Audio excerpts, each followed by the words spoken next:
મિત્રો, શું તમે જાણો છો વડની પૂજા શા માટે કરાય છે?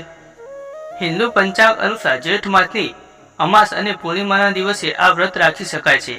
આ દિવસે ખાસ સ્ત્રીઓ દ્વારા વડના વૃક્ષની પૂજા કરવામાં આવે છે. વડના વૃક્ષની પૂજા સાથે કેટલીક ધાર્મિક અને વૈજ્ઞાનિક વ્યવહારિક બાબતો પણ સંકળાયેલી છે. વડ વૃક્ષના મૂળમાં બ્રહ્મદેવ, મધ્ય ભાગમાં ભગવાન વિષ્ણુ અને પાન તથા ડાળિયામાં શિવનો વાસ છે અને આખા વૃક્ષને સાવિત્રી એટલે કે સરસ્વતીનો નિવાસ માનવામાં આવે છે. એવી પણ માન્યતા છે કે વડ વૃક્ષની પૂજા લાંબા આયુષ્ય, સુખ, સમૃદ્ધિ અને અખંડ સૌભાગ્ય આપવાની સાથે દરેક પ્રકારના કલહ અને કંકાસ અને સંતાપોને દૂર કરે છે. આ વ્રતની વૈજ્ઞાનિક અને વ્યવહારિક બાબતો પર ધ્યાન આપીએ તો આ વ્રતની સાર્થકતા ખરા અર્થમાં સમજી શકાય એમ છે. આ વૃક્ષ પર અનેક જીવો અને પક્ષીઓનું જીવન નિર્ભર રહે છે. આ વૃક્ષની હવા શુદ્ધ કરવામાં અને મનુષ્યની જરૂરિયાત પૂર્ણ કરવામાં મુખ્ય ભૂમિકા છે. પહેલાના સમયમાં મનુષ્ય ઈંધણ અને પોતાની આર્થિક જરૂરિયાતો પૂરી કરવા માટે લાકડા પર નિર્ભર રહેતો હતો, પરંતુ વરસાદની મોસમમાં વૃક્ષ એટલે કે ઝાડના ફૂલવા ફાલવા માટેનો સારો સમય છે. સાથે સાથે અનેક વૃક્ષમાં ઝેરીલા જીવજંતુ પણ જંગલમાં ફરતા હોય છે. આથી માનવ જીવનની રક્ષા અને વર્ષા ઋતુમાં વૃક્ષોની કાપણીથી બચાવવા માટે આવા વ્રત વિધાનને ધર્મની સાથે જોડવામાં આવ્યા, જેથી વૃક્ષ પણ સારી રીતે ફૂલે ફાલે